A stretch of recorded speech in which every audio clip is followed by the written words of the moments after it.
Bonjour à toutes et à tous sur notre podcast Bourdin Média. Je reçois aujourd'hui Tony Gomez. Je vais l'appeler le roi de la nuit. Le roi de la nuit parce qu'il a dirigé des bars, des restaurants, des boîtes de nuit parmi les plus célèbres de France. Si vous voulez rentrer dans des boîtes, déjà arrivez pas à 7 mecs, faut pas qu'il y ait trop de coques dans le poulailler. Si l'on est d'origine maghrébine, on n'entre pas. Vous avez pris un coup de vieux en disant ça. Non. Là, je m'adresse à vous et je vous regarde. La notoriété ne remplit pas le frigo. La drogue, c'est de la merde. J'ai fumé une fois un pétard, mais j'ai été malade comme un chien. Tony Gomez, bonjour. Bonjour. Alors, je vais rajouter le roi de la nuit. Le roi de la nuit. Et moi, ce que j'aime, c'est le titre qu'Anne Hidalgo m'avait donné. Oui. Monument hystérique de Paris. Monument hystérique de Paris. Oui, bien sûr, je le revendique. Bon. Comment devient-on roi de la nuit ? Comment devient-on un monument hystérique de Paris ? Quand on est né dans le Loiret, je ne vais pas vous donner la date, dans une ferme. Mais dans une ferme. Mais regardez la photo de la ferme. Avec les vaches et tout. Tony Gomez. Voilà. Avec les vaches. Et justement, je l'ai amené pourquoi ? Parce que je sais que les jeunes écoutent. Oui. Et peu importe d'où on vient, ce qui compte, c'est l'énergie qu'on met pour aller où on a envie d'aller. Oui. Personne n'est handicapé. Moi, qui aurait pu imaginer que je tiendrais les plus belles boîtes de nuit de France, voire qui est connues dans le monde entier. L'Étoile, le Queen, Castel, le Banana Café. Enfin, bon. Et donc, voilà. Et je suis né là. Voilà. Et c'était, pour moi, quand je suis né, c'était le paradis sur Terre, c'était l'Arche de Noé, c'était merveilleux. Mais à côté de ça, j'avais qu'une envie, c'est des lumières de la ville, et je me suis donné un coup de pied au cul pour partir là-bas. Mais comment avez-vous été attiré par les lumières de la ville ? Alors, quand on est petit garçon et qu'on se retrouve dans une ferme familiale et qu'on est loin de ces lumières de la ville. C'est plein de paradoxes parce que la ferme d'à côté avait été vendue à des amis parisiens qui étaient comme ma famille, c'était mon grand-père et ma grand-mère. Oui. Et ils avaient des bars, la famille avait des bars à Pigalle. Et donc, à 4 ans, je me baladais déjà à Pigalle et je faisais la différence entre une bourgeoise et une femme qui travaillait. Déjà à 4 ans, vous étiez déjà lucide. Oui, non, mais j'étais lucide, oui. Et surtout, ce qui était fabuleux, c'est que je découvrais cette lumière. Et là, ce qui est dingue, c'est que j'ai découvert des lumières qui nous faisaient croire il faisait jour la nuit. C'est ça qui est intéressant. Alors que l'homme, depuis qu'il s'est redressé, il a eu peur du noir, peur de la nuit. Oui, parce que dans les fermes, on se lève tôt. Et vous êtes couché tard après ? Toute ma vie. Et toute votre vie ? C'est que je suis un lève-tôt contrarié. Dès que par exemple, pendant le Covid, j'étais debout à 6h30, 7h tous les matins. Oui. Alors que vous êtes couché au bout de la nuit, l'heure à laquelle je me couchais. Au bout de la nuit, toute votre vie. On va parcourir évidemment cette vie qui est absolument passionnante parce que vous avez rencontré dans ce monde de la nuit des hommes, des femmes et d'autres personnages absolument parfois extravagants, parfois. Mais je reste à l'époque de votre jeunesse, cette époque où on découvrait beaucoup de choses. C'était après la guerre, c'était le début des années 60. On a découvert la liberté, oui. Mais moi, on découvrait la liberté. Ouais. C'était une France qui renaissait après la guerre. Et surtout qu'il y a eu un blackout qui a duré de 40 à presque 55. Moi, je suis né en 57. Et j'ai eu une chance inouïe, c'est que j'ai une mère qui avait 16 ans quand je suis né, un père qui avait 20 ans, et qui était fêtard. Et j'ai été bercé avec... J'étais vraiment vacciné à la culture américaine, avec tout ce que ça comporte. Donc, on n'écoutait que de la musique américaine, des Elvis Presley, et pour Noël, tous les Frank Sinatra et compagnie. Et j'ai été toute cette culture, Halloween, Thanksgiving, Independence Day, etc. Et ce qui est drôle, c'est que j'ai compris que la fête des autres pouvait être la nôtre. Et ce que je reproche à notre société, c'est un peu ça. C'est moi... Toutes les fêtes m'intéressent parce que d'un seul coup, ça devient aussi les miennes et je les partage. Et le mot partage, je l'ai ressenti très tôt quand j'étais jeune, justement partager avec les autres une culture qui n'était pas la mienne et en prendre le meilleur. Moi qui ai été élevé avec les Américains, on avait les bases américaines. Donc ma mère qui fréquentait avec les Américains, c'est pour ça que je m'appelle Tony. Et je précise, Tony c'est mon vrai prénom. Je ne m'appelle pas Antonio Gomez. Gomez à cause de mon père, Tony à cause de ma mère, qui a voulu que je prenne ce prénom parce qu'elle avait un pote qui s'appelait Tony qu'elle adorait. Donc, je m'appelle vraiment Tony Gomez. Oui, vous êtes humaniste, véritablement humaniste. Aujourd'hui, vous n'aimez pas, finalement, vous gommez toutes les différences. Vous avez passé votre vie à gommer toutes les différences. Pour moi, il n'y a pas de différence. Mais oui, quand on dirige un établissement de nuit, on gomme toutes les différences. Et je le dis fort, la nuit s'est battue contre toutes les formes de ségrégation, de racisme, d'exclusion, etc. Les années disco qui sont dans la tête des gens qu'un phénomène musical, c'est un phénomène social, et même un phénomène de société. Pourquoi ? C'est d'un seul coup, tout le monde se rassemblait. Pour rentrer, il fallait avoir, comme on dit maintenant, être dans le move, être dans l'état d'esprit. C'était pas l'argent qui ouvrait les portes. C'était l'énergie qu'on dégageait et ce qu'on allait apporter. Dans les années disco, est-ce toujours vrai aujourd'hui ? Est-ce toujours vrai aujourd'hui ? Ah, bien sûr que non. Mais non, mais maintenant, ce qui est fou, c'est que les ghettos, il y a deux sortes de ghettos. Les ghettos où on monte les murs de l'extérieur, c'est là quand on enferme les gens. Et tu as des gens qui font des ghettos de boîtes de nuit, par exemple, où ils montent les murs de l'intérieur. Ils veulent l'entre-soi, quel que soit le choix. À une époque, tout de même, dans certaines boîtes de nuit, si on était noir, on n'entrait pas. Alors ça remonte loin. C'est arrivé. Et même ça vous est arrivé dans l'un de vos établissements. Non, c'est pas vrai. C'est archi faux. Alors par contre, on va remettre justement cette ségrégation. Ce qui est fou, c'est que la nuit, c'est pour ça que je la défends, c'est que c'est elle qui a fait tomber les murs de la ségrégation. Nous, à Paris, on a inventé les boîtes de nuit. La première boîte de nuit, ça a été le Bœuf sur le Toit, qui était un lieu quand même très particulier, parce qu'on l'a oublié, mais le Bœuf sur le Toit était un établissement gay qui était tenu par un gay, ami de Cocteau, et qui revendiquait le côté gay de l'établissement. À New York, en même temps, les boîtes s'ouvraient. À Harlem, on a la première boîte qui s'ouvrait, qui était le Cotton Club, qui était, une boîte où il n'y avait que des blancs, mais c'était des musiciens blacks qui jouaient. Et très vite, au bout de 10 ans, on a des boîtes où il y avait une mixité sociale et raciale, ce qui n'existait pas dans la société et qui a mis très longtemps à trouver ses limites. Oui, mais vous savez bien que dans certaines discothèques, peut-être en province, parfois, si l'on est d'origine maghrébine, on n'entre pas. Alors ça, c'est... C'est vrai ou c'est faux ? Là, vous avez pris un coup de vieux en disant ça. Là. Non.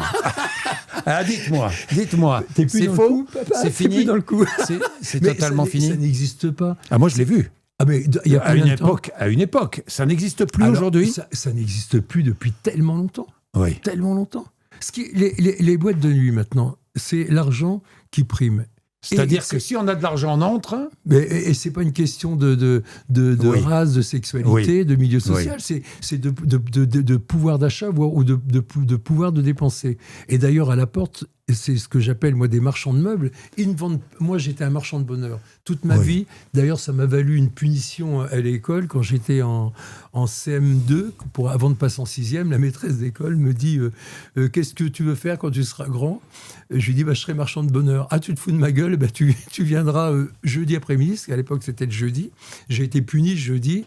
J'ai dû aller en colle le jeudi après-midi pour m'être foutu de sa gueule. Alors que, sincèrement, je le pensais. Moi, je voulais distribuer du bonheur, du plaisir, amuser les autres. Et je pense que la générosité, ces deux mots qui ont été très importants pour moi, le partager, et cette générosité. Les choses, je les veux surtout pour les autres et pas pour moi. Et souvent, je me nourris du bonheur des autres. Et vous voyez, dans mes boîtes, ce qui me fait plaisir, c'est quand les gens, ou dans mes restaurants, quand les gens sont heureux, quand les gens s'amusent. Mais tout le monde rentrait dans vos boîtes ? Vous n'avez jamais... tout le monde rentrait. C'était une consigne que vous donniez ? J'ai ouvert en 76. Oui. Donc, tout le monde, les gens rentraient, mais pas n'importe qui. Oui. C'était l'esprit palace, comme je le disais. Les critères, c'était quoi ? Les critères, c'était avoir cette folie qui transpirait. Moi, ce que j'aime, c'est, je vais reprendre la nature, cette chenille ouvrière qui devient papillon de nuit, qui déploie ses ailes. C'est le principe de quelqu'un qui a une vie très banale la journée et qui, le soir, se part de ses plus beaux atours et vient exister dans les boîtes de nuit. Et c'est ce qui me plaisait à l'époque du Studio 54 ou du Palace. N'importe qui pouvait être le roi de la soirée. C'était pas Andy Warhol, c'était pas Gapov, c'était pas tous ces gens-là qui étaient les rois de la nuit. C'était ceux... Et ce qu'on a appelé, c'est un mot qui est très utilisé maintenant, mais qui a été inventé à l'époque, c'était le storytelling. D'un seul coup, on racontait une histoire. Et moi, c'est Ariane Kouchine qui avait fait 1789. Oui. J'étais allé voir ce spectacle à la cartoucherie de Vincennes, en 73, je crois. J'avais trouvé... Ça avait été une révélation pour moi. Pourquoi ? Parce que c'était un spectacle où on n'était pas assis. Il y avait des podiums, je ne sais pas si vous en souvenez. Oui, je m'en souviens. Oui, donc, très bien, les acteurs couraient sur les podiums et au moment de la prise de la Bastille, le public devenait acteur. Et là, je me suis dit, ça... Dans une boîte de nuit, le public est acteur. Bien sûr. Bien sûr. C'est le storytelling, c'est ce que je dis. On doit raconter une histoire et chaque personnage participe à cette histoire. Alors vous allez nous raconter des quantités d'histoires sur le monde de la nuit, mais j'en suis sûr, Tony Gomez. On n'est pas couché. Mais dites-moi, Tony Gomez, le rôle d'un physionomiste. Moi, j'ai un scanner. En 2 secondes, j'arrive à scanner les personnes. Ah bon ? Et surtout, ce qu'il faut assumer, c'est que Dr. Jekyll peut devenir Mr. Hyde. J'entends par là que le mec le plus sympa de la Terre, après avoir été un très bon client, parce qu'il ne faut pas oublier qu'il a été un très bon client pour en arriver dans cet état-là, il peut devenir le pire des couillons. Donc, et là, il faut savoir protéger les gens contre eux-mêmes. Oui, et c'est ce que je reproche à cette société. C'est un instinct. Quand on est à la porte d'une boîte de nuit, d'un établissement de nuit, il faut être instinctif. Je ne sais pas comment détermine-t-on celui ou celle qui doit entrer ou qui ne doit pas entrer. Alors, vous employez le mot exact, instinctif. C'est un instinct, c'est un ressenti. On ressent les choses. Donc, on ressent simplement les choses. Et j'ai presque envie de dire, si vous voulez rentrer dans des boîtes, déjà, n'arrivez pas à 7 mecs, parce que ça, c'est comme on disait à la campagne, moi je suis un gars de la campagne, on met pas, faut pas qu'il y ait trop de coq dans le poulailler. Oui, ça c'est quelques principes de base. Donc on n'arrive pas en groupe entre mecs. Non, dans ces cas-là, on arrive 2 par 2, et puis voilà. C'est un conseil que vous donnez. Je leur donne un conseil, oui, bien sûr. Donnez un conseil à tous les jeunes qui nous regardent ou qui nous écoutent. Alors, je vais vous dire un truc. Un jour, on m'a refusé dans une boîte de nuit à Lisbonne. J'étais avec un copain richissime qui collectionnait les montres vulgaires avec des pierres qui brillaient de partout. Et il me dit, écoute, je veux que tu mettes une de mes montres, on va sortir, etc. Je mets sa montre. Et là, on arrive à la porte et on se fait refouler par le videur. Ouais, non, 2 mecs, c'est pas possible. Pas de problème. Et d'un seul coup, je vois un des videurs qui est à côté, qui lui fait un coup de coude comme ça, et qui fait « Regarde la montre ». Et là, d'un seul coup, l'autre « Ah oui, c'est bon ». Et là, je le regarde, je lui dis « Non, j'ai plus envie ». Et si on vous refuse, n'insistez pas, c'est pas pour vous, c'est qu'il vous mérite pas. C'est qu'il vous mérite pas, voilà. Oui, mais vous êtes confronté, vous avez été confronté à tout. Quand on dirige un établissement de nuit, à la drogue, à l'alcool. Alors, là, on va ramener ça dans la société. J'ai envie de dire que la nuit est une boule de cristal dans laquelle on peut voir l'avenir, même un avenir très proche. J'ai vu, en 82, les problèmes de banlieue. J'ai vu les problèmes de drogue. Et moi, je dis, n'essayez surtout pas, la drogue, c'est de la merde. Ça sert à rien. J'ai fumé une fois un pétard, mais j'ai été malade comme un chien. J'ai dit, mais c'est pas pour moi. Et puis, c'est pas bon. Et j'ai même appris à dire non aux rencontres faciles. Parce que quand on fait mon métier, on est dans le magasin de jouets, on peut rentrer avec n'importe qui tous les soirs. Et ça, je pense que ça abîme. J'ai vu les problèmes d'alcool avec la responsabilité. J'ai vu les problèmes des mineurs, j'ai vu les problèmes de prostitution, etc., d'agression sexuelle et compagnie, parce que quelque part, dans les années, à l'époque des valseuses, les mecs étaient quand même de gros bourrins, donc la société a évolué, parce qu'elle évolue, mais je pense que c'est pas la nuit qui était à l'origine de ça, c'est la société qui, petit à petit, a amené vers ces problèmes. Donc, prenons-les les uns derrière les autres, ces problèmes. 82, vous me dites, les années 80, c'était quoi, les années 80 Oui, c'était... pardon ? Les années 80, c'était quoi ? Oui, au début des années 80, c'était le début où, là, les boîtes commencent à devenir l'Eldorado, faire rêver les gens. Oui. Et donc là, tout le monde veut rentrer. Tout a vraiment commencé dans les années 80, non ? 70. 70, 70. Oui. On va dire que le grand boom, ça a été 78, le 1er mars 78, le Palace ouvre, où là, il y a, comme je disais tout à l'heure, cette mixité où tout le monde se retrouve dans un lieu incroyable. Et ça n'existait pas avant.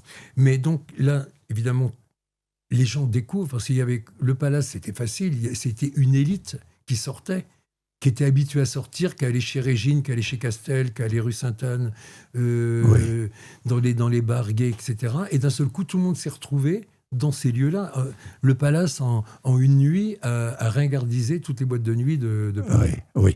Et les années 80, explosion. Donc, tous les jeunes veulent sortir. Fini les balles populaires, c'est plus du tout...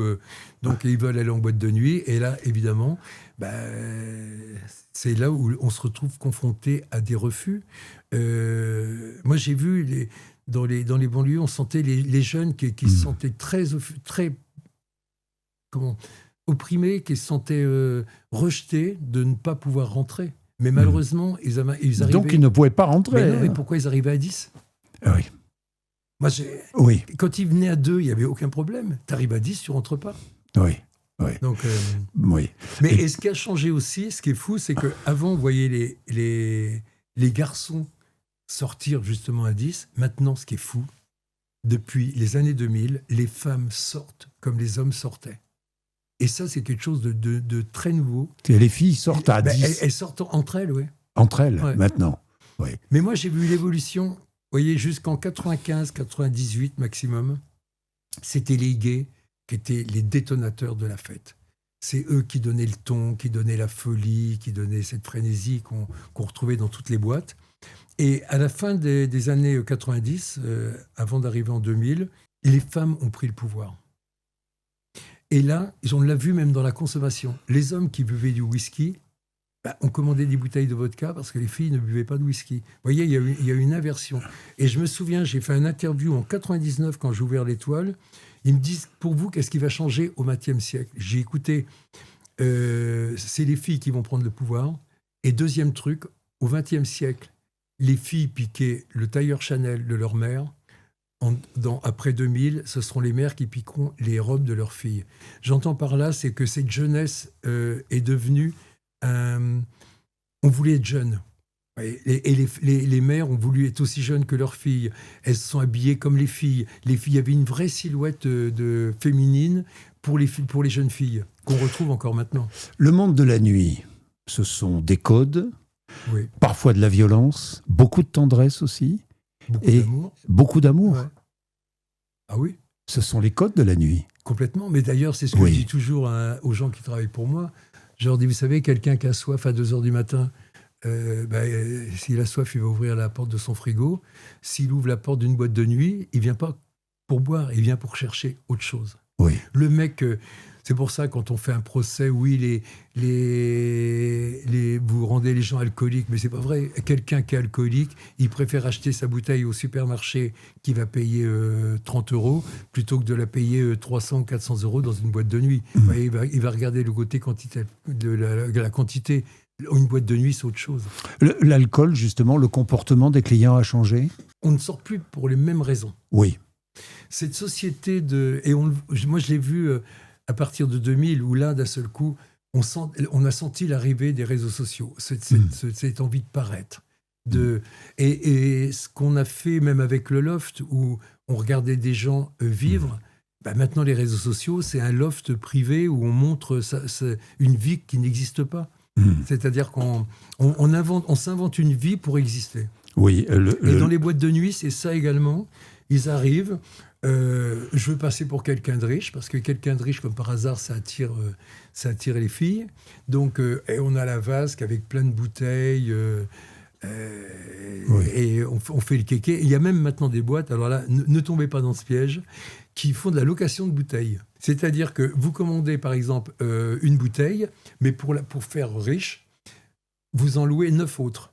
Donc, vous, à la fin de la soirée, vous payez votre bouteille que vous avez consommée, et les 9 autres, vous les rendez, mais vous payez 50 € de location. Non, c'est incroyable. Alors, coucou les patrons, évidemment, ça ne rentre pas dans votre poche. Oui, non, mais c'est incroyable, ça. Ah, mais c'est notre époque. Le paraître beaucoup plus qu'il y a 20 ou 30 ans. C'était une autre manière, peut-être, il y a 20 ou 30 ans, de avant, paraître, de vouloir paraître. On voulait exister, on se montrait. Ça a commencé avec le Palace, on voulait exister. Quelqu'un qui n'existait pas la journée pouvait exister la nuit. Ça, c'était quelque chose de nouveau. Avant, à l'époque de Régine, Castel, etc., si tu ne faisais pas partie du sérail, tu n'existais pas. Tu n'existais pas. Il y avait beaucoup, c'était les parents, les fils d'eux, etc. Vous parliez du Loft, Loft Story, 2001. Le décès de Loana, c'était votre amie, vous la connaissiez bien? Moi, je l'ai très bien connue. Je l'ai connue surtout le soir, parce qu'évidemment, on avait fait la finale du Loft à l'Étoile. Et d'ailleurs, j'ai presque envie de dire heureusement, parce que cette photo incroyable, quand elle a remonté l'avenue de la Grande Armée et pas les Champs-Élysées, parce que tout le monde pense que c'est les Champs-Élysées, c'est pas vrai. Elle venait de la plaine Saint-Denis et elle venait à l'Étoile. Et elle a eu cette idée exceptionnelle de sortir de la voiture, de s'asseoir sur la portière, de mettre les bras en croix. Mais c'est incroyable. La photo est magique et elle restera dans l'histoire. Une émission de télévision qui a donné ce phénomène-là. Oui, c'est un phénomène, mais elle a mis en lumière cette société. Et ce qui est fou, c'est ce que je disais dans une autre émission. Ce qui est incroyable, c'est que j'ai vu l'intérêt et la mayonnaise monter. Parce que, pourquoi j'avais Laure Delattre, qui faisait partie des lofters, plutôt femme élégante, était cliente de l'Étoile. Et la production m'appelle en me disant, écoute, on voudrait la filmer à l'Étoile, parce qu'elle nous a dit qu'elle fréquentait beaucoup l'Étoile, etc. Il me dit, on vient, on fera avec une caméra, on fait un petit truc. J'ai écouté, moi, les petits trucs, je sais pas faire. On va faire un grand dîner. Et on en a fait 2 tonnes. Et c'est vrai que le rendu était fabuleux. Et ça mettait en avant une fête qui donnait envie. Évidemment, le premier qui se fait virer, lui dit, qu'est-ce qui te ferait plaisir? Un peu comme au loto, quand vous gagnez au loto, on va vous faire une petite soirée. Et là, il lui demande, qu'est-ce qui te ferait plaisir ce soir? Et il me dit, je voudrais aller à l'Étoile. Et il est venu. Donc j'ai fait la première sortie et la deuxième, et là, boum, boum, ça montait. Et pourquoi je vous raconte ça? C'est que plus ça montait, plus je voyais l'intérêt général. Que ce soit des grands patrons, que ce soit des bourgeoises du 16e, que ce soit des industriels, que ce soit des gens lambda, etc. Tout le monde était... mais comme un fou sur le... Fasciné. C'est une forme de fascination, dans le sens premier du mot. Alors, et ce qui est drôle, c'est que le mot voyeurisme ne nous venait pas à l'époque. C'était plus... On voyait ça comme de l'intérêt. Je comprends. Je comprends. Et bon, elle est décédée, quelle déchéance. À la limite, c'était écrit, presque. Ah ben moi, j'ai dit que c'était un suicide en pente douce. Ben oui. C'était... Malheureusement, déjà... Alors, là, je m'adresse à vous et je vous regarde. La notoriété ne remplit pas le frigo. Il n'y a que le travail qui remplit le frigo. Et tous les gens qui réussissent sont des gens qui travaillent. Même les footballeurs, même les acteurs, etc. Je connais personne qui réussit sans un travail derrière. Il y a toujours du travail. Et malheureusement, Loana, cette réussite, elle n'était pas équipée pour ça. Mais je pense qu'elle aurait mal fini quoi qu'il arrive. C'est d'abord, elle a... Pourquoi ? Il y a des gens qui ne savent pas choisir les bonnes personnes. Il y a des gens toxiques qu'il ne faut pas fréquenter. Et ça, c'est très important. Et ce qui a fait la réussite de mes établissements, c'est dès que je sentais qu'il y avait des gens toxiques, hop, interdit. Interdiction. J'ai bloqué, Pourquoi ? Parce que c'est un fruit pourri toute la corbeille. Mais les stars de la réalité ont été remplacées par les influenceuses et les influenceurs. Complètement. Ben oui, parce qu'ils se font une télé-réalité à eux seuls. Sur les réseaux, ils s'exhibent, etc. Ils montrent sur TikTok, sur Instagram. Mais on reviendra sur les réseaux, parce que ça aussi... Oui, allez-y. Qu'est-ce que vous avez envie de dire ? Ce que j'ai envie de dire, c'est que dommage que l'homme dénature toutes les inventions qui sont bonnes. Je trouve que Facebook, quand il a été inventé, c'était un trombinoscope exceptionnel. On a retrouvé des gens qu'on avait perdu de vue depuis des années. C'était fabuleux. Maintenant, TikTok, là, il y a une étude qui a été faite, est devenu un déversoir de haine comme jamais. Sans parler de X. Ah, X, c'est de la rigolade à côté. Ouais. Et c'est de la rigolade, parce que je trouve que X, il y a... Je vais leur donner... beaucoup de crédit, il y a un peu plus d'intelligence. Sur Facebook, voilà, je vais publier, par exemple, j'ai lancé un prix littéraire qui s'appelle le prix de la pensée libre. Oui, on en parlera à la fin. On en parlera, mais qui se veut cette liberté de penser, que tout le monde puisse s'exprimer, qu'on mette en avant des essais, qu'on donne envie aux jeunes de lire, parce que le livre, c'est important. Un livre, je pense que nous permet, surtout un essai, nous permet de réfléchir, et à la fin de la lecture, on peut avoir évolué, toujours ce mot qui a de l'importance pour moi. Mais pourquoi je vous dis ça? C'est qu'on fait un dîner avec les invités, etc., et on parle des livres et du repas, parce que ça fait partie du jeu. Mais je me suis fait assassiner sur les réseaux. C'est-à-dire qu'on a entendu tout et son contraire. On nous reproche d'un côté d'être des fachos, de l'autre côté d'être des gauchos. Oui, mais tout ça sans argumenter. Ce que je trouve dommage, c'est que les gens crachent leur venin, mais il n'y a rien derrière. Ils ont l'impression qu'en ayant craché leur venin, ils ont fait avancer les choses. Non, ça ne sert à rien. Mais pourquoi êtes-vous critiqué? Pourquoi, selon vous?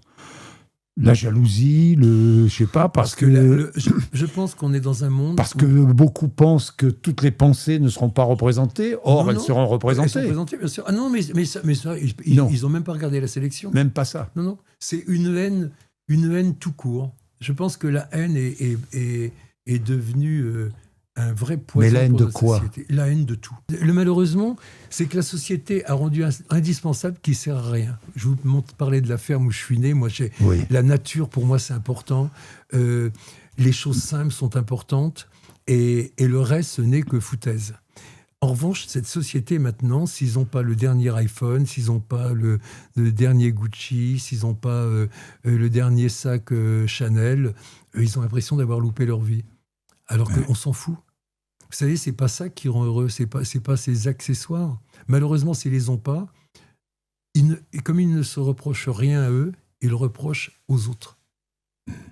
Et la société est souvent responsable maintenant. Ce qui est fou, c'est que j'ai vu le cancer de notre époque, c'est le transfert de responsabilité. C'est-à-dire, expliquez-nous. Les gens boivent, ont un accident de voiture, c'est de la faute du patron de boîte qui vendait de l'alcool. Le gamin qui sort en boîte, ou la gamine qui paraît 22 ans, qu'on n'a que 16, et qui rentre chez vous, les parents vous appellent « Ouais, qu'est-ce que faisait ma fille à 5 h du matin chez vous ?» Transfert de responsabilité. Les parents ne sont plus responsables. C'est le patron d'établissement qui est responsable. Quelqu'un prend de la drogue dans un établissement, c'est pas celui qui l'a prise qui est responsable, c'est le patron d'établissement parce qu'il aurait dû sévir. Vous voyez, il y a eu un transfert de responsabilité sur tout, et malheureusement, la société, maintenant, on la considère comme responsable. Et ça, comme responsable. À propos de boîtes de nuit et de drames effroyables, Crans-Montana, vous avez dû vivre ça. Moi, j'en ai beaucoup parlé, et voilà encore une erreur, c'est-à-dire que tout de suite, on a ciblé ces sparklers. C'est pas les sparklers qui sont Sparklers, ce sont ces bouteilles de champagne magiques, avec voilà. des bougies scintillantes. Voilà. Le problème, il est que le propriétaire a fait des travaux certainement par lui-même, qu'il a acheté des matériaux qui ne sont pas appropriés. Parce que si le plafond qu'on a vu à Crans-Montana s'enflammait en quelques secondes, avait été inifugé comme il aurait dû l'être, la flèche serait passée là-dessus, elle aurait léché en faisant une trace noire sans plus.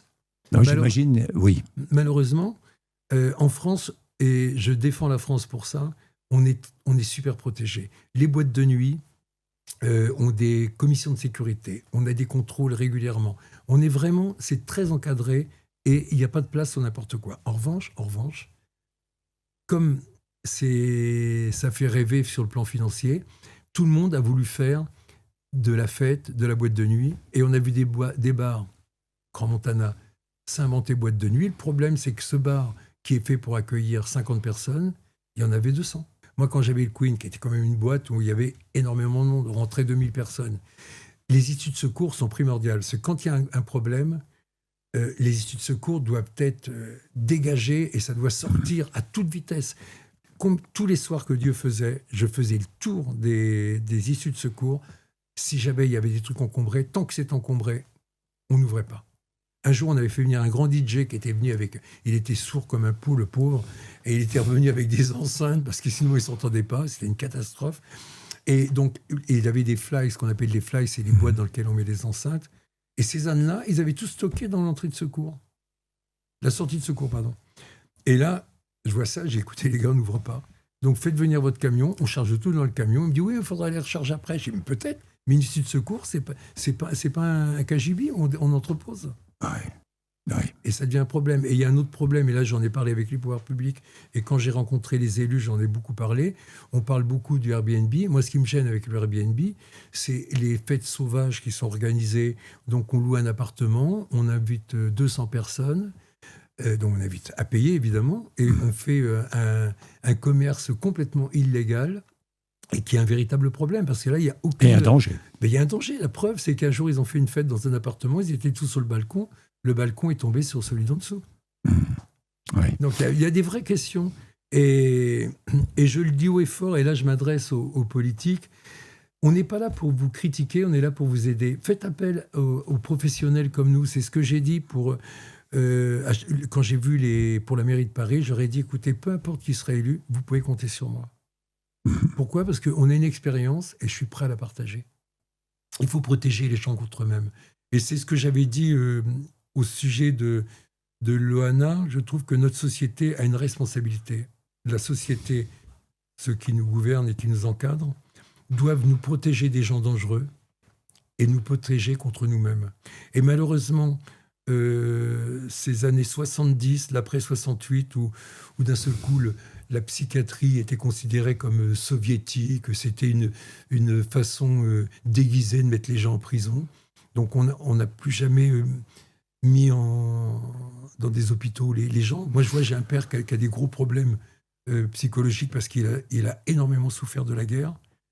À chaque fois qu'il y a un problème, en ce moment, il est complètement par terre parce que ça fait remonter tous ses mauvais souvenirs.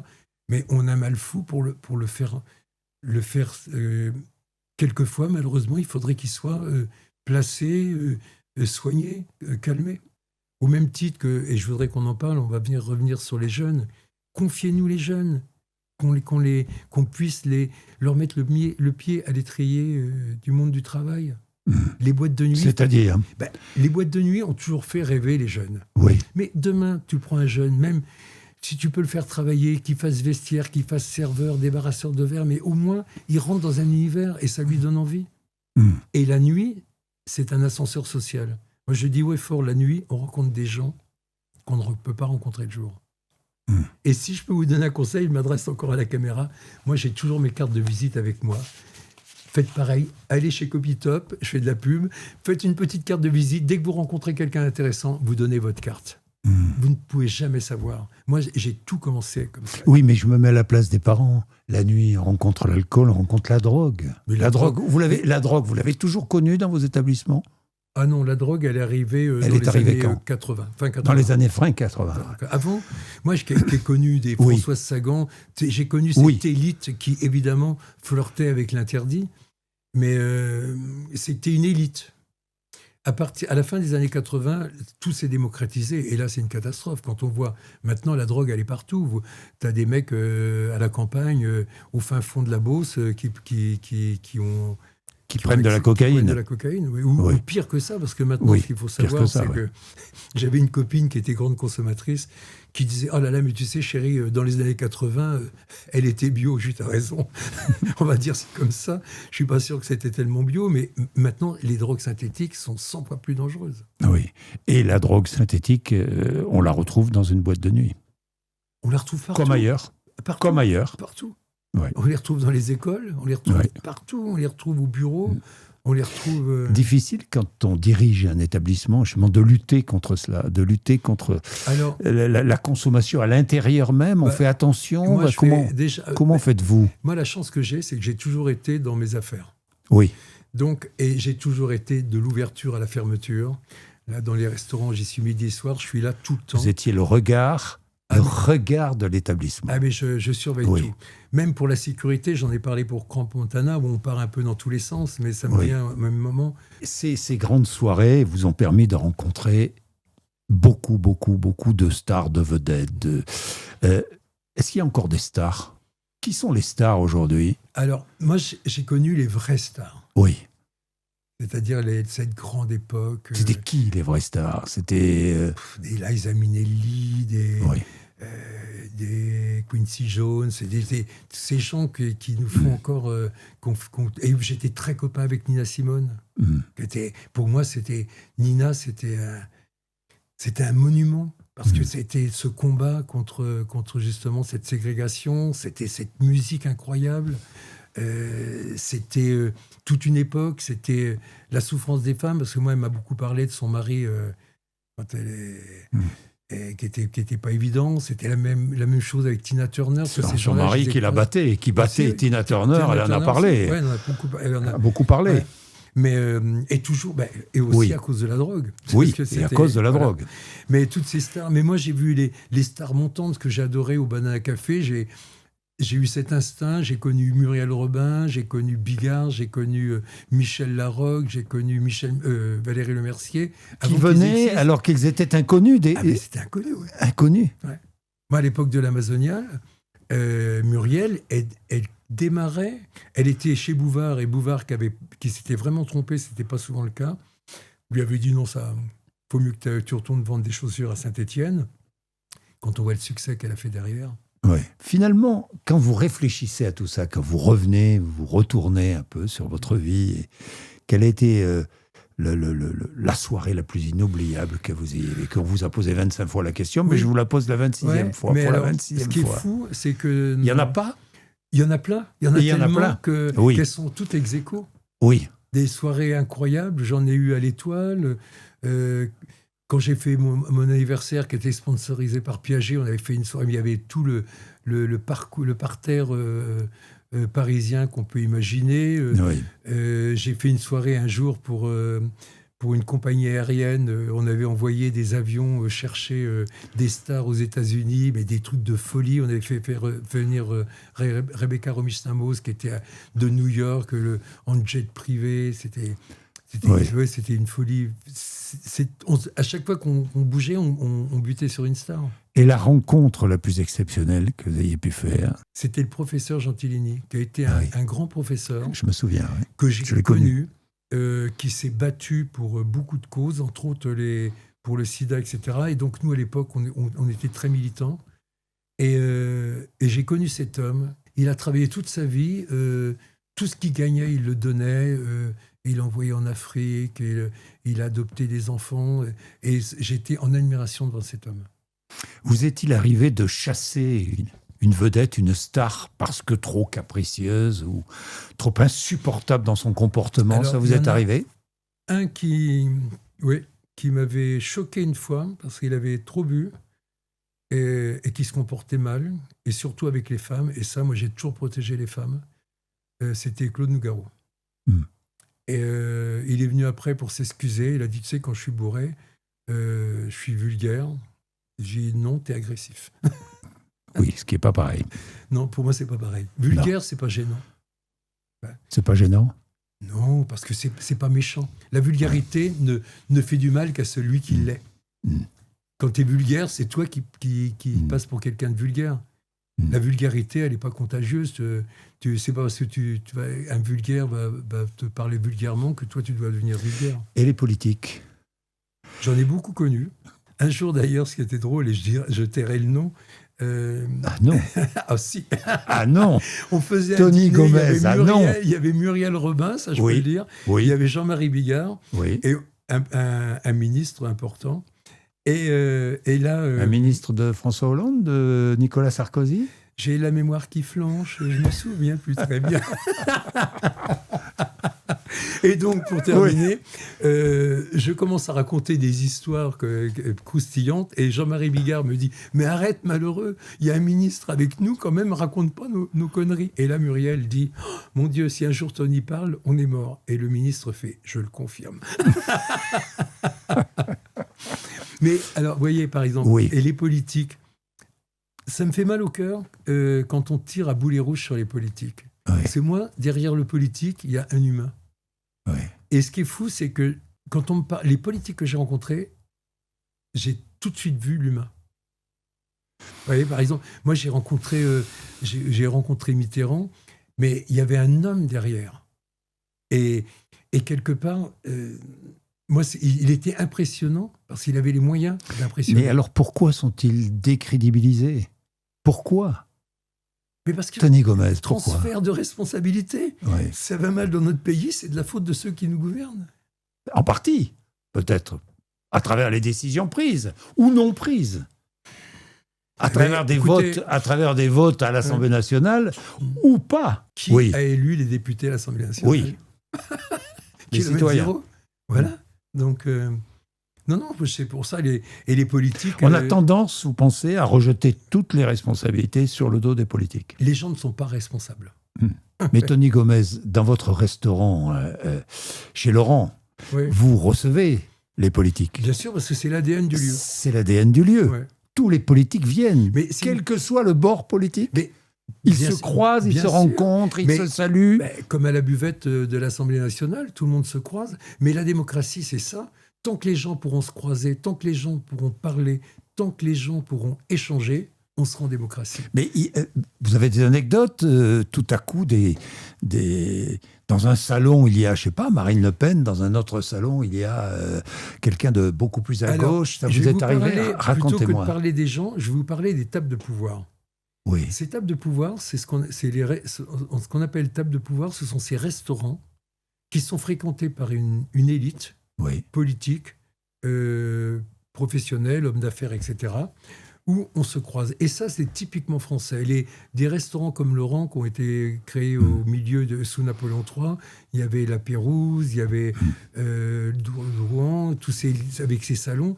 L'idée, c'était autour d'une table, parce que la table, c'est très important pour les Français, la nourriture. Donc, on se retrouve autour d'une table et on se parlait beaucoup, mais on écrivait peu. C'était un lieu d'échange où les choses bougeaient. Et après, on se retrouvait pour finaliser. Et ça existe toujours.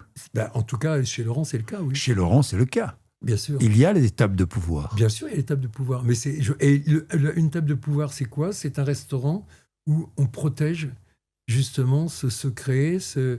Vous protégez beaucoup de secrets? Jamais. Vous ne me ferez pas dire un nom d'une personne qui est venue. Je vous ne parlerai pas d'une rencontre. Du comportement d'une personne ou d'une rencontre. Non, mais là, on est plus dans l'univers au-delà du comportement. C'est de ce dîner où on rencontre quelqu'un d'un bord différent. Je vous dis ça parce que vous me parliez d'élite. Oui. Et les Français se méfient, non seulement se méfient, mais sont très sévères avec les élites. Trop. Oui, mais elles se retrouvent entre elles. Justement. Mais on se retrouve tous entre nous. C'est tout le temps, au PMU, on se retrouve avec le parieur et on discute. Ah tiens, tu parles de quel cheval, etc. Ça a toujours existé. Les gens, on met le mot élite parce qu'ils prennent des décisions importantes. Mais quelque part, on se retrouve toujours... Vous défendez les élites? Je défends tout le monde. Oui. Je défends tous ceux qui revendiquent quelque chose. C'est pour ça que j'aime tous les bords politiques.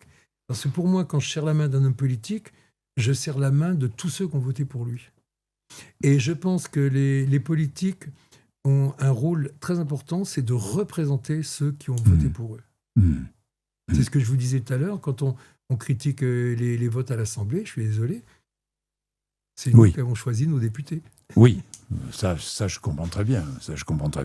Mais des décisions importantes sont prises autour de la table. Vous avez souvenir des rencontres importantes qui ont changé peut-être l'histoire de notre pays? Moi, j'ai vu des rencontres, je vois... oh là là, ça y est, je l'intéresse. Mais non, je suis curieux. Je vais faire comme Bush quand il avait fait la gaffe, quand il avait dit à la reine d'Angleterre, vous vous souvenez, en 1776, en 1976, et après il fait elle m'a regardé comme un enfant, comme une mère regarde son enfant. Là, vous m'avez regardé avec des yeux, avec une gourmandise. Et oui, parce que j'ai envie de savoir. Et celles et ceux qui nous regardent ont envie de savoir.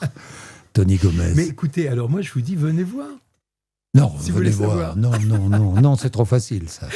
Ça, c'est trop facile. Non, mais justement, alors, une table de pouvoir, c'est un restaurant où il y a des rencontres. Si demain, mais il y a surtout cette discrétion. Mais il y a des rencontres. Je vous repose la question, parce que j'aime bien reposer les questions. Il y a des rencontres inattendues qui ont changé la politique de la France. Oui. Un exemple. Un exemple, des gens qui normalement ne sont pas faits pour s'entendre. C'est-à-dire, par exemple Vous n'aurez rien. Par exemple. Non, mais j'ai pas d'exemple. Je n'ai Mais que si, des vous en avez. souvenirs que je garde pour moi. Non, je peux pas en parler parce que sinon, et je vais terminer sur ce que je disais, une table de pouvoir, c'est Oui. une table où il y a des rencontres importantes, mais où il y a cette discrétion. Et j'en suis le garant. Oui. Je veux dire, je suis C'est-à-dire le que gardien du temple. si la personne Et vient si chez vous, demain- elle sait... Si demain, Oui. si demain je parle, ce n'est plus une table de pouvoir, ça devient un restaurant. Un restaurant Mais enfin, banal. alors, je ne vous demande pas de nom, mais tous les bords politiques peuvent se croiser chez vous. Oui. Absolument tous. Oui. De Et par l'extrême contre, droite quand- à l'extrême gauche. Quand des gens, quand des bords politiques, je fais en sorte, et c'est du fait d'eau, hein, je sais fermer les portes, je sais dire faut pas aller aux toilettes, je sais dire, etc. L'idée, c'est de faire en sorte aussi, quelquefois ils doivent se rencontrer, mais des fois ils ne doivent pas se rencontrer. Donc après, c'est à moi d'orchestrer, bien gérer. bien sûr. Oui, Il y a mais- que dans les boîtes de nuit, chez Castel, où je mélangeais les politiques, parce qu'on était dans la fête. Et là, je considérais que c'était la neutralité, la trêve des confiseurs. On ne parle pas politique, on est là pour rigoler. Et je trouve que la politique, ça devrait être ça. Moi, j'adore. Pour moi, le plus beau souvenir que j'ai eu, c'est quand j'ai vu Boris Eltsine qui était avec Clinton. Bill Clinton. Bill oui. Clinton, c'est ça. Boris Eltsine et Bill Clinton. Quand ils se sont pris dans les bras et qu'ils rigolaient, Oui. qu'ils ont eu un fou rire. Oui. Mais pour moi, c'est exceptionnel parce que d'un seul coup, moi qui ai vécu les missiles de Cuba, je me souviens avec ma mère, on écoutait. Alors pour ceux qui ne se rappellent pas, c'est qu'il y avait des bateaux russes qui emmenaient les missiles à Cuba. À Cuba et qui on a menaçaient cru pendant les... une oui. nuit, un peu comme cette nuit, parce que quelque part, on vivait déjà en direct l'actualité. Moi, je me souviens, ma mère avait écouté toute la nuit la radio. On Moi, avait je me peur de la réveillais, guerre on avait atomique. peur- on avait peur de la guerre atomique. Et quand on a vécu ça, et que 20 ans ou 25 ans après, on voit deux présidents qui étaient à deux doigts de faire exploser la planète, avoir un fou rire incroyable et se prendre dans les bras, c'est ça la paix. Et en politique, je trouve que c'est tant qu'on pourra voir ça. Moi, ça me navre quand il y a cette haine qu'on peut voir à l'Assemblée nationale. Je trouve ça dommage. Il y a beaucoup de chefs d'État ou de gouvernements étrangers qui viennent chez Laurent. Ah oui, beaucoup, oui. Beaucoup. Ouais. Il paraît que vous recevez souvent Viktor Orban, c'est vrai ou pas?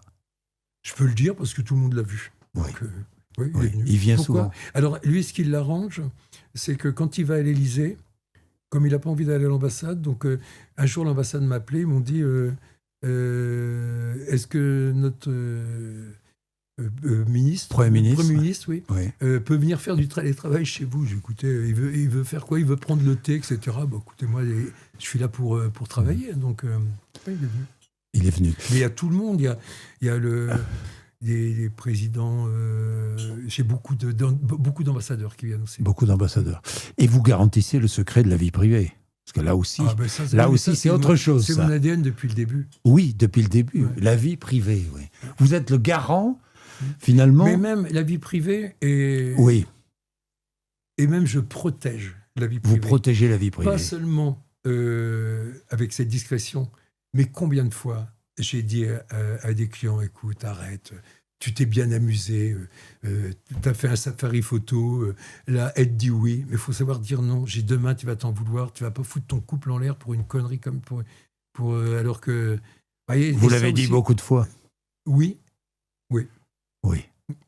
Combien de fois j'ai interdit à des copains, ou même à des filles, tu pars pas avec ce mec-là, c'est pas pour toi. Oui. Mais tu peux rigoler, c'est flatteur, mais c'est pas possible. Oui. Beaucoup disent, j'entends, vous l'entendez, c'était mieux avant. Ça vous insupporte? Moi, ça m'insupporte. Mais est-ce que ça vous Moi, insupporte? je déteste ça. Oui. Mais c'est pourquoi est-ce qu'il faut voir le verre à moitié plein? Ce qu'on avait dans les années 60, Oui.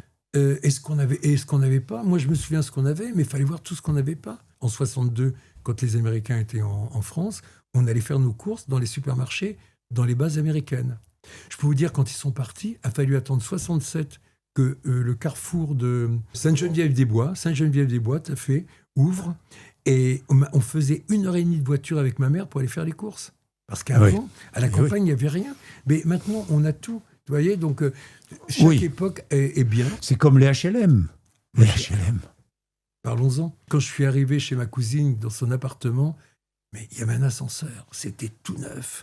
Et surtout, il y avait un vide ordure. Alors pour moi, c'était le summum. Une salle de bain, les toilettes dans l'appartement. Chez ma grand-mère au but de Chaumont, on avait les toilettes sur le palier, vous voyez.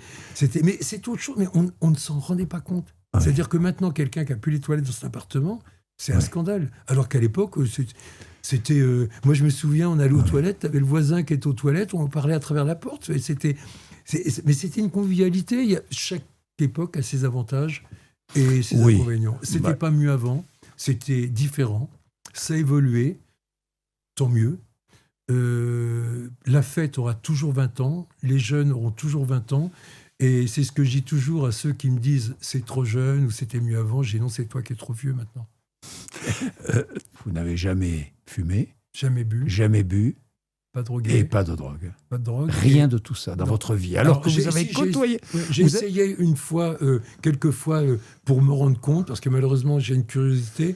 J'ai pas besoin d'essayer l'alcool. Mes parents s'en sont chargés à ma place. Je voyais les ravages, donc j'ai dit non.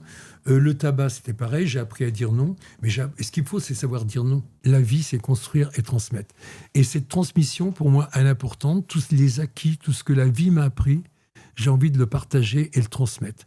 Et donc là, on a lancé un think tank qui s'appelle Les Sentinelles. Les Sentinelles, pourquoi ? Parce qu'on est là pour regarder. La sentinelle, comme disait Victor Hugo, voit ce que la foule ne voit pas. Donc on est en alerte, on alerte. C'est ce que j'ai fait quand je suis intervenu la dernière fois, quand vous avez reçu les candidats à la mairie de Paris. Je suis venu en tant que Tony Gomez des Sentinelles, en lançant des sujets. L'idée, je ne suis pas là pour dénoncer, je suis là pour prévenir. Attention, mettre sur la place publique une idée et organiser le débat derrière. Voilà, et organiser le débat derrière. Et après, c'est eux qui auront le dernier mot. Qui prendront leur responsabilité. Voilà. Mais je trouve que... Et donc, ce prix, ce think tank, on va le développer. Et moi, je veux qu'on échange. Et toujours dans cette idée de ne pas critiquer les politiques, plutôt de les conseiller. Moi, je pars du principe... J'adorais les cahiers de doléances. Je trouvais qu'à la Révolution, ça a été la plus belle des inventions. Le cahier de doléances, on permettait à quelqu'un d'écrire. Malheureusement, c'est que les pages se perdaient, plus on montait. Et arrive à Paris, il n'y avait que ceux qui intéressaient, que celui qui avait amené le cahier. Mais pourquoi je dis ça ? C'est que, justement, de venir voir les politiques et de leur dire attention, par exemple les logements sociaux, moi je me bats pour les logements sociaux à Paris, je me bats pour l'ouverture du métro 24 heures sur 24. Pourquoi ? Parce que c'est une nécessité pour les gens qui travaillent. Habiter à Paris, c'est une nécessité pour que les gens qui travaillent.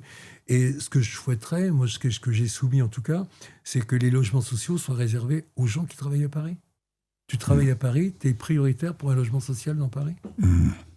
Et on a un vrai travail. Dernière chose, le prix de la pensée libre, c'est quoi ? C'est parce qu'on ne pense... Vous l'avez créé parce qu'on ne pense plus librement aujourd'hui ? Non, vous croyez ? c'est né une discussion à soir avec Paul Melun. Oui, l'essayiste. On est à Paul Melun, que vous connaissez, l'essayiste et chroniqueur. Et on parlait de littérature. Et ce qui étonne les gens, c'est que je lis beaucoup. Oui. Parce que beaucoup de gens pensent que je ne sais pas lire. Je suis abonné à toute la presse, donc je suis en permanence en recherche et en réflexion. Et je ne suis pas intéressé par les romans. Pourquoi ? Parce que les romans, c'est une histoire. Limite, je regarde un film quand je veux voir une histoire. Mais je ne suis pas passionné par les romans. En revanche, j'adore les essais. Pourquoi ? Parce que les essais, moi, je lis toujours avec un crayon. Et quand je lis, je note, je prends des notes. Et ce que je veux, c'est qu'à la fin du livre, l'essai me fait réfléchir et que cette réflexion me fait bouger dans mon analyse. Et donc, on en parlait. Et je lui dis d'ailleurs, je trouve qu'il n'y a pas il n'y a pas de prix pour les essais. Il me dit, on devra monter un, ça part. Et là, on commence à choisir un nom. Il me dit, pourquoi on n'appelle pas ça le prix des libres penseurs ? J'ai dit, oh non, arrête, alors t'es trop jeune, mais moi, libre penseur, ça fait vieux machin, toi. Et je lui dis, pourquoi on n'appellerait pas ça le prix de la pensée libre ? Parce que ça résume tout, c'est penser en toute liberté. Moi, je suis pour la liberté d'expression. On a le droit de tout dire, sauf de mentir. Et notre société est dans l'erreur. Parce qu'ils mentent, ils ne disent pas les choses. Mais qu'est-ce qui vous exaspère ? À part cette perte de sens de la responsabilité, qu'est-ce qui vous exaspère aujourd'hui dans notre société ? Dans le comportement Ce gaspillage. Le gaspillage ? Ouais, ce gaspillage, cette haine. On a un système social qui est exceptionnel. On a tout pour être heureux. Ouais. Et les gens font n'importe quoi. Oui. C'est ça qui me gêne. Mais pour revenir sur le prix de la pensée libre, donc on a décidé de faire ce prix. Et j'étais ravi parce que d'un seul coup, ça m'oblige à lire. Ça m'oblige à m'intéresser. Je me suis rapproché des maisons d'édition. Ils nous envoient régulièrement les livres. Donc, c'est un plaisir. Voilà. C'est un plaisir. Et c'est un plaisir. Et ce qui est fou, c'est que cette réflexion que je peux avoir est très salutaire pour les rencontres que je peux faire chez Laurent. Ça me permet d'avoir, comment je pourrais dire, un recul, une analyse et une conversation. Il n'y a rien de pire que de ne pas pouvoir échanger avec les gens. Merci, Tony Gomez. Merci. Merci. Vous, évidemment, vous abonnez et puis vous likez. Nous regardons toutes vos réactions, bien évidemment.